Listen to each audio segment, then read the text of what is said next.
தமிழகம் எங்கும் Max gold cash for your gold. Max gold நீங்க தங்க மட்டும் இல்லைங்க, பிளாட்டினம், டைமண்ட், சில்வர், ரூபினி எதை வேணாலும் விற்கலாம். உங்களுக்கான பணம் ரொக்கமா கையிலயோ இல்லைன்னா பேங்க் அக்கௌண்ட்லயோ உடனடியாக செலுத்திடுவாங்க. மார்க்கெட் மதிப்பை விட 100 ரூபாய் ஒரு கிராமுக்கு உங்களுக்கு கூடுதலாக கிடைக்கும். தமிழ்நாடு முழுக்க டோர் ஸ்டெப் சர்வீஸும் இவங்க ப்ரொவைட் பண்றாங்க. உங்களுக்கு கோல்ட விற்கணும்னு அதுக்கு ஒரே ஒரு பெஸ்ட் பிளேஸ் மேக்ஸ் கோல்டு தான். கால் 04445454545. வணக்கம். Big topic with Karthik Mayakumar. Ditwah Ilangai சார்ந்து தான் டிட்வா பற்றி நிறைய பேர் பேசிட்டு இருந்தாங்க. ஆனால் இனிமே தமிழ்நாட்டு மக்கள் அதிகமாக பேச வேண்டியது இருக்கும். அப்போ ஏற்பட்ட நிகழ்வுகள் நடந்துகிட்டு இருக்கு. இதை பற்றி தான் முழுக்க பார்க்க போகிற நிகழ்ச்சிக்குள்ள போகலாம்.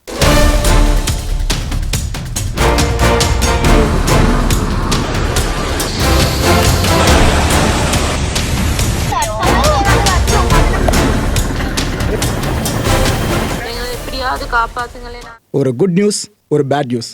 முதல்ல குட் நியூஸை சொல்லிடுறேன். ஒரு வழியாக இலங்கையை விட்டு இந்த டிட்வா புயல் விலகிடுச்சுங்க. 90% வரைக்கும் விலகி வந்துருச்சு. டிட்வாவோட மையம் கொண்டிருக்க பகுதியை தான் இங்கே நீங்கள் பார்த்துட்டு இருக்கீங்க. எப்படி கரெக்டாக இலங்கையோட தலைப்பகுதி வரைக்கும் அதை ஆட்சி செலுத்தி அதோட விஸ்தரிப்பு எந்த அளவுக்கு போயிட்டு இருக்கு தெரியுதா உங்களுக்கு? ஸோ இலங்கை, தமிழ்நாடு இது சார்ந்து தான் ஒரு மிகப்பெரிய அச்சம் உலக மக்களுக்கு ஏற்பட்டுருக்குன்னு சொல்லலாம். டிட்வா புயல் சார்ந்து தெரிஞ்சவங்களுக்கு. ஏன்னா இலங்கை எந்த அளவுக்கு அஃபெக்ட் ஆயிருக்குன்னு பார்த்துட்டோம். ரொம்ப பரிதாபகரமாக தான் இலங்கை இப்போ தெரியுதுங்க. அங்கே இருக்க மக்கள் படுற கஷ்டம் இருக்கு, நமக்கே ஒரு மாதிரி இருக்கும். என்னடா இந்த அளவுக்கு கஷ்டப்பட்டு இருக்காங்க அப்படின்ட்டு. இறக்கப்பட்டு இருக்க அதே நேரம் நம்மளுக்கு அந்த இறக்கப்படுற டைம் கூட கொடுக்காம இந்த பக்கம் திரும்ப ஆரம்பிச்சிருக்கு டிட்வா. இதில் பேட் நியூஸு அதாங்க, தமிழ்நாடு நோக்கி டிட்வா நகர ஆரம்பிச்சிருக்குன்றதான் அந்த பேட் நியூஸு. டிட்வாவோட இப்போதைய மையம் எங்கே இருக்குது அப்படின்னு பார்த்தீங்கன்னா, சென்னையிலிருந்து கிட்டத்தட்ட 400 கிலோமீட்டர் தொலைவில் அதோட மையம் அமைஞ்சிருக்கு. புதுச்சேரியிலேருந்து எடுத்துக்கிட்டால் 330 கிலோமீட்டர்ஸ் அண்ட் காரைக்காலிலேருந்து எடுத்துக்கிட்டிங்கன்னா 220 கிலோமீட்டர்ஸ் தொலைவில் அது மையம் கொண்டிருக்கு. இதுக்கப்புறம் இந்த தொலைவு குறையும். இதுக்கு என்ன அர்த்தம்? நம்மளை நோக்கி வரும்னு அர்த்தம். ஆனால் எந்த இடத்துல எக்ஸாக்டாக அதை ஸ்பாட் பண்ண போகுதுன்றதான் பெரிய கேள்வியாக இருந்துகிட்டு இருக்கு. அமைச்சர் ராமச்சந்திரன் அவர்கள் இவங்க செய்தியாளர்கள் சந்திப்பில் பல விஷயங்களை சொன்னாங்க. ஏன்னா தமிழ்நாட்டு மக்களை இப்போ பதற ஆரம்பிச்சிட்டோல கிட்டத்தட்ட இந்த டிட்வா புயல் சார்ந்து. என்னென்ன சொன்னார்னா, டிட்வா சென்னையை தாக்குமா தாக்காதான்றதை பற்றி இப்போ தெளிவாக சொல்ல முடியாதுங்கன்னு சொல்லிட்டாரு. ஸோ கிளியராக ஒரு விஷயம் சொல்லிடுறேன், சென்னைக்கு தான் ஆபத்துன்ற விஷயம் இன்னும் கன்ஃபார்ம் ஆகலை மக்களே. அதை மைண்டில் வச்சுக்கோங்க. ஏன்னா பல பேரும் பதற ஆரம்பிச்சிட்டாங்க. அதான் இதை சொல்லிடுறேன். முதல்லையே 28 பேரிடர் மீட்பு குழுக்கள் தயாராக இருக்குது அப்படின்ட்டும், கூடுதலாக 10 குழுக்கள் பிற மாநிலங்களிலிருந்து விமானங்கள் மூலமாக வரவழைக்கப்பட்டிருக்கிறதாகவும் அமைச்சர் சொல்லியிருக்காரு. இது வரைக்கும் போக்குவரத்து பாதிப்பு இங்கே பெருசாக ஏற்படலப்பா, பலின்ற விஷயமும் இங்கே எதுவும் நடக்கலைன்னு சொல்லியிருக்காரு. இதெல்லாம் புயல் இன்னும் இங்கே அடிக்க ஆரம்பிக்கல, ஓகேவா? அதை முன்னிட்டு இந்த ஸ்டாட்ஸு 24 குடிசைகள் சேதமடைஞ்சிருக்கு இது வரைக்கும். மழை வெள்ளம் இது சார்ந்து 24 கால்நடைகள் மரணம் அடைஞ்சிருக்காங்க. 6000க்கு மேற்பட்ட நிவாரண முகாம்கள் இருக்குல்ல, அதெல்லாம் தயாராக இருக்கிறதாவும், அதான் தமிழ்நாடு அரசு இந்த புயலை சமாளிக்க நாங்கள் ரெடியாக இருக்கோம் அப்படின்ற விஷயத்தை தான் அவர் இங்கே கிளான்ஸாக சொல்லியிருக்காரு. ஓகே, சென்னை மாநகராட்சி சில அறிவுறுத்தல்களை இப்போ முன் வச்சுருக்காங்க. என்னென்னா, மக்கள் தேவையில்லாமல் வெளியே வராதிங்கன்றாங்க. லாக்டவுன் டைமில் சில கைடன்ஸ் முன் வச்சாங்களே, டைரக்ஷன்ஸ், அதே தான் இப்போ முன்வைக்கப்பட்டிருக்க மாதிரி இருக்குது. கடற்கரைகள், பூங்காக்கள் அங்கெல்லாம் இந்த நேரத்தில் மக்கள் யாரும் போகாதீங்க, மரத்துக்கு கீழே நிற்காதீங்கன்னு சொல்கிறாங்க.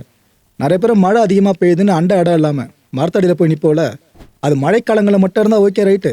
ஆனால் புயல் சார்ந்த காலம், காற்று எப்போ வேகமாக ஆரம்பிக்குன்னு சொல்ல முடியாது. மரம் வேரோடு முறிய ஆரம்பிச்சதுன்னா கீழே இருக்கும் நிலைமை யோசிச்சு பாருங்கள். ஸோ அதை பண்ணாதீங்கன்றாங்க. மீனவர்கள் கடலுக்கு போக வேண்டான்றாங்க. இப்போதைய டைமில் செல்ஃபோன், அப்புறம் இந்த எமர்ஜென்சி லைட்ஸு இதெல்லாம் சார்ஜ் போட்டு வச்சுக்கோங்கன்றாங்க. ஏன்னா மழை அதிகமாக அடிக்கும் போது கரண்ட்டு கட் ஆகிறத விட பலத்த காற்று, இந்த புயல் சார்ந்து ஒரு பயம் ஏற்படும் போதெல்லாம் கரண்ட் அதிகமாக கட் பண்ணப்படும். ஸோ அதனால தான் இப்போ எல்லாத்தையும் போட்டு வச்சுக்கன்றாங்க. குறிப்பாக வீட்டில் மோட்டர் இருந்தால் போட்டுருங்க. இப்போயே கரண்ட் இருக்கும் போது பால், குடிநீர், மெழுகுவர்த்தி, மருந்து இதெல்லாம் வாங்கி வச்சுக்கங்கன்றாங்க எமர்ஜென்சி சார்ந்து. தாழ்வான இடங்களில் இருக்க மக்கள் இருக்கீங்களா, நீங்கள் தயவு செஞ்சுங்க இருக்க வேணாம், வெளியே போயிடுங்க அப்படின்றாங்க. உதவிக்கு ஏதாவது எமர்ஜென்சி அப்படின்னா 1913 இந்த எண்ணுக்கு அழையுங்கன்னு சென்னை கார்பரேஷன் இப்போ இந்த கைடன்ஸை முன் வச்சுருக்காங்க. ஒரு பக்கம் சென்னை கார்பரேஷன் இந்த விஷயங்களை சொன்னாங்களா, அவங்க சொல்கிறதுக்கு முன்னாடியே தமிழ்நாட்டில் பல பகுதிகளில், குறிப்பாக டெல்டா சைடில் எடுத்துக்கிட்டிங்கன்னா மார்க்கெட்லாம் கூட்டம் அள்ளிடிச்சு பயங்கரமா, சரியான க்ரௌடுங்க காய்கறி மார்க்கெட்ஸ்லாம். இன்னொரு பக்கம் சூப்பர் மார்க்கெட் சார்ந்தோம் வழக்கம் போல் படையெடுப்பு நடக்கல, அது இப்போ நடக்க ஆரம்பிச்சிருச்சு. இன்னும் சில மணி நேரங்களில் தெரிஞ்சிடும் சென்னையோட நிலைமை என்னன்னு சொல்லிட்டு. புயலால் சென்னைக்கு பேராபத்துன்ற விஷயம் மட்டும் அரசு சைடில் கன்ஃபார்ம் பண்ணப்பட்டுச்சு. சென்னையில் இருக்க சூப்பர் மார்க்கெட்ஸ் இருக்குல்ல, அதெல்லாம் காலியாகிடும், மாற்றுக்கிறது இல்லை. ஆனால் அவ்வளோ பேனிக் வேண்டாம் மக்களே, அவ்வளோ பேனிக் வேண்டாம். எங்கே காய்கறி மார்க்கெட்ஸ் பார்த்தாலும் இப்போது இதான் நிலவரம் தமிழ்நாட்டில். அதுவும் இந்த பூக்கள்லாம் விற்பனை பண்ணுவாங்கள்ல, விலை என்ன நினச்சிட்டு இருக்கீங்க? வேற லெவலில் மேலே போயிருக்கு ஒன்று ஒன்றும். இந்த பூ இவ்வளோவா? என்னப்பா பல மடங்கு ஏற்றி வித்துக்கிட்டு இருக்குன்னா நீங்கள் கடைக்காரங்களை கடிச்சு கொட்டுவீங்க. ஏன்னா பூக்கள் வரது எப்படி இருக்கும், அதனால இருக்கிற பூக்களை வச்சு வியாபாரம் பண்ணுற மாதிரி இருக்குள்ள விலையை ஏற்றிருக்காங்க. கடந்த 24 மணி நேரமா தமிழகத்தில் பல பகுதிகளில் மழையை பார்த்துட்டு இருக்கோமா, சென்னையில இப்போ மழையை நம்ம தொடர்ந்து பார்த்துட்டு இருக்கோமா. இதில் அதிகபட்சமாக மழை பதிவானது எங்கே தெரியுமா? நாகப்பட்டினம் கோடியக்கரை பகுதி இருக்குல்ல, அங்கே 25 சென்டிமீட்டர் மழை பொழிவுங்க அங்கே மட்டுமே. இதுக்கு அடுத்து வேதாரண்யத்தில் 19 சென்டிமீட்டர்ஸ், வேளாங்கண்ணியில் 13 சென்டிமீட்டர்ஸ் அண்ட் பாம்பனில் 10 சென்டிமீட்டர்ஸ். ராமேஸ்வரம், காயல்பட்டினம், சிவகாசி, இளையாங்குடி இங்கெல்லாம் 7 சென்டிமீட்டர்ஸ் வரைக்கும் கடந்த 24 மணி நேரத்தில் மழை பொழிவு பதிவாகியிருக்கு. ஐஎம்டி இந்தியன் மெட்ரலாஜிக்கல் டிபார்ட்மெண்ட் இவங்க இன்னைக்கும் ரெட் அலர்ட் இஷ்யூ பண்ணியிருக்காங்க. டிசம்பர் மாதம் முடிகிற வரைக்கும் இந்த அலர்ட்ஸ் தான் நம்ம பெருசாக ஒரு லிஸ்ட்டாக போட போகிறோம்னு நினைக்கிறேன். கடலூர், மயிலாடுதுறை, விழுப்புரம், செங்கல்பட்டு, புதுச்சேரி இங்கெல்லாம் இன்னைக்கு ரெட் அலர்ட்ஸு. இது இத்தோடு நின்றோன்னு நினைக்காதீங்க. என் கணிப்பு சரியாக இருக்கும் பட்சத்தில் இந்த ரெட் அலர்ட் லிஸ்ட்டில் இருக்கிற இடங்கள் பட்டியல் இருக்குல்ல, அது இன்னும் அதிகரிக்கும். இன்னைக்கு ரைடு முடியறதுக்குள்ள பல பகுதிகள் இந்த லிஸ்ட்டில் கண்டிப்பாக சேரும் பாருங்க. மணிக்கு 8 கிலோமீட்டர் வேகத்தில் வடக்கு வடமேற்கு நோக்கி இந்த டிட்வா புயல் நகர்ந்துகிட்டு இருக்குன்ற விஷயத்தையும் இப்போ சொல்லியிருக்காங்க. இது குறைவான வேகம் நினைச்சிடாதீங்க மக்களே, வேகம் எடுத்திருக்கு. புயலோட முந்தைய வேகம் இருக்குல்ல, அதோட கம்பேர் பண்ணுறப்ப 7 கிலோமீட்டர் ஆரம்பிச்சு இப்போ 8 கிலோமீட்டர் கிராஸ் பண்ணி அடுத்தடுத்த லெவலுக்கு போயிட்டு இருக்கு பாருங்க. வேகம் எடுக்க ஆரம்பிச்சிருக்கு டிட்வா புயல். டெல்டா வெதர்னு வந்துட்டாலே டெல்டா வெதர்மான மறக்க முடியாதுல ஹேமச்சந்திர அவர்கள். பர்ஃபெக்டாக கணிக்கிறதுல இவருக்கு தனி ஃபேன் ஃபாலோவிங்க இருக்க தான் செய்தீங்க. அந்தளவுக்கு துல்லியமாக கணிப்பாப்ல. அப்பேற்பட்ட ஹேமச்சந்திர அவர்கள் என்னென்னலாம் இப்போ கணிச்சிருக்காங்க இந்த புயல் சார்ந்த மழை சார்ந்த பார்த்தீங்கன்னா, டிட்வா தன்னோட சக்தியை புதுப்பிச்சுக்கிட்டு பயணத்தை ஆரம்பிச்சிருக்கிறதா சொல்கிறாருங்க. அதை முதல்ல சொன்ன பாருங்க, வேகம் எடுத்திருக்குன்னு. அதான் இதுக்கான பொருள். டெல்டா கடற்கரையை இந்த டிட்வா புயல் நெருங்கும் போது பசிபிக் உயர் அழுத்தம் காரணமா புயல் ரொம்ப மெதுவா நகர ஆரம்பிக்கும். ஒரு கட்டத்தில் நிற்கவும் வாய்ப்பு இருக்குன்றாங்க. நிற்கணும் புயல் அபாயம் இல்லைன்னு சொல்ற நினச்சிக்காதீங்க. நகர்ந்துகிட்டு இருக்கிறது ஒரு இடத்துல நிலகொள்ளும் பார்த்தீங்களா, அதை சொல்றாரு. அப்படி நிலகொள்ற இடம் சுற்றி எந்த அளவுக்கு மழை புழக்கம்ன்றது நான் உங்களுக்கு சொல்லி தெரிய வேணாம். அந்த நேரத்தில் புயலோட மேற்கு பகுதி இருக்குல்ல, அதாவது முன்பகுதி, இது காவிரி டெல்டா கரையை தோடும் அப்படின்ட்டும், ஆனால் அது முழுமையாக கரையை கடக்காதுன்னு சொல்கிறாங்க. அடுத்த சில மணி நேரங்களில் கரையை கடக்கிற மேஜிக்லாம் நடக்காது.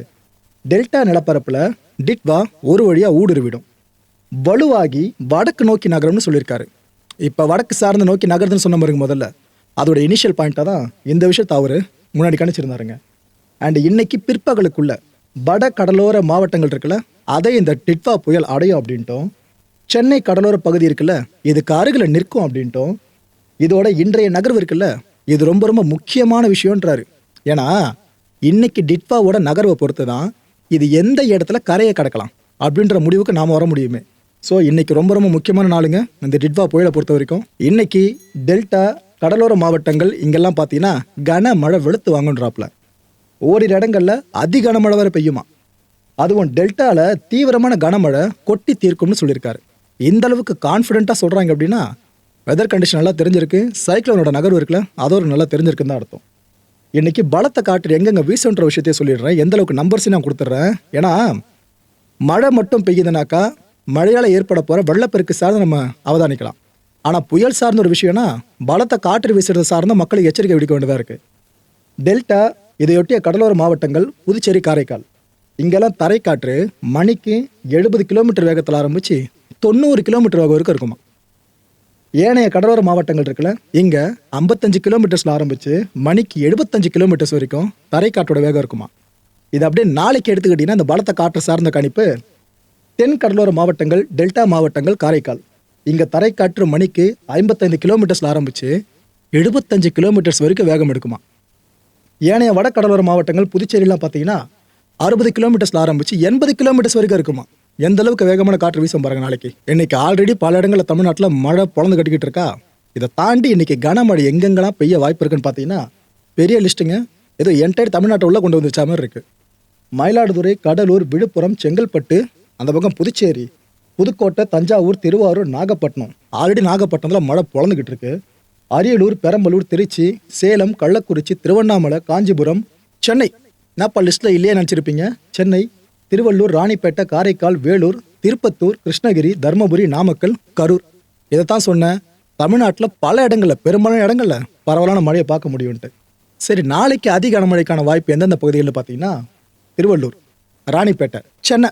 நாளைக்கு சென்னை, காஞ்சிபுரம், வேலூர், செங்கல்பட்டு, திருப்பத்தூர், கிருஷ்ணகிரி, தர்மபுரி, சேலம், கள்ளக்குறிச்சி, திருவண்ணாமலை, விழுப்புரம் அண்ட் புதுச்சேரிங்க. கொடைக்கானலில் சுற்றுலா தலங்கள் மூடப்பட்டிருக்கு. இந்த விஷயம் தெரிஞ்சிருக்கும்னு நினைக்கிறேன். தெரியாதவங்க தெரிஞ்சுக்கங்க. இந்த நேரத்தில் டூர் இருந்தால் போய் மாட்டிக்காதீங்க. அங்கே எந்த பகுதிகளுக்கும் உங்களுக்கு போக முடியாது. இப்போ தடை விதிக்கப்பட்டிருக்கு. அதுவும் முக்கியமான கடற்கரை பகுதிகள் இருக்குல்ல, சென்னையில் இருக்கிறதோ மற்ற பகுதியில் இருக்கிறதோ தமிழ்நாட்டில், அங்கெல்லாம் போலீஸார் முழுக்க முழுக்க ரோந்து பணியில் ஈடுபட்டிருக்காங்க. யாரையுமே அந்த இடத்துல நெருங்கக்கூடாது அப்படின்னு சொல்லிட்டு. ஸோ வீட்டில் இருங்க மக்களே. முடிஞ்சால் வீடு, ஆஃபீஸ் இருக்கா ஆஃபீஸ் போயிட்டீங்கன்னா ஓகே, இல்லைனா வீட்டிலே சேஃபாக இருங்க. திருப்பரப்பு அருவி இருக்குல்ல, அங்கே ஏற்கனவே அருவியில் தண்ணி அப்படி பீச்சு அடிச்சுக்கிட்டு இருக்கோம். இப்போ மழையால் 7வது நாளாக குளிக்கிறதுக்கு தடை. ஸோ ஃபால்ஸ் இன்ட்ரெஸ்ட் இருக்கவங்க இப்போ அதெல்லாம் வேணாம், வீட்டில் இருங்க நல்லது. இன்னும் மழை விட்டபாடு இல்லைங்க. இவ்வளோ விஷயம் நடந்துகிட்டு இருக்கு. புயல் நகர்வு சார்ந்து எல்லாருமே பேசிட்டு இருக்க இதே நேரம் மழை விட்டபாடு இல்லை, குழந்துக்கிட்டு தான் இருக்கு.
பத்து பால்ல வேற யாருமே முடியாது.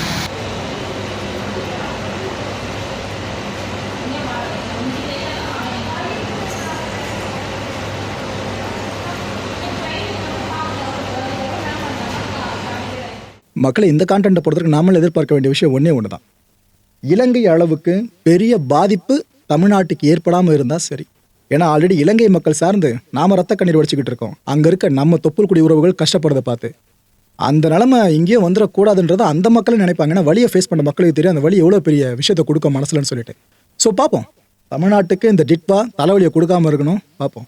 அடுத்த நிகழ்ச்சி சந்திக்கலாம். நன்றி, வணக்கம். தமிழகம் எங்கும் Max gold, cash for your gold. Max gold நீங்க தங்க மட்டும் இல்லைங்க, பிளாட்டினம், டைமண்ட், சில்வர், ரூபினி எதை வேணாலும் விற்கலாம். உங்களுக்கான பணம் ரொக்கமா கையிலயோ இல்லைன்னா பேங்க் அக்கௌண்ட்லயோ உடனடியாக செலுத்திடுவாங்க. மார்க்கெட் மதிப்பை விட 100 ரூபாய் ஒரு கிராமுக்கு உங்களுக்கு கூடுதலா கிடைக்கும். தமிழ்நாடு முழுக்க டோர் ஸ்டெப் சர்வீஸ் இவங்க ப்ரொவைட் பண்றாங்க. உங்களுக்கு கோல்ட விற்கணும்னு அதுக்கு ஒரே ஒரு பெஸ்ட் பிளேஸ் மேக்ஸ் கோல்டு தான். கால் 04445454545. என் அன்பார்ந்த மாயம் ஸ்டுடியோஸ் நேயர்களே, மாயம் பக்தின்னு ஆன்மீகத்துக்காக பிரத்யேகமா ஒரு சேனலை கொண்டு வந்திருக்கோம்.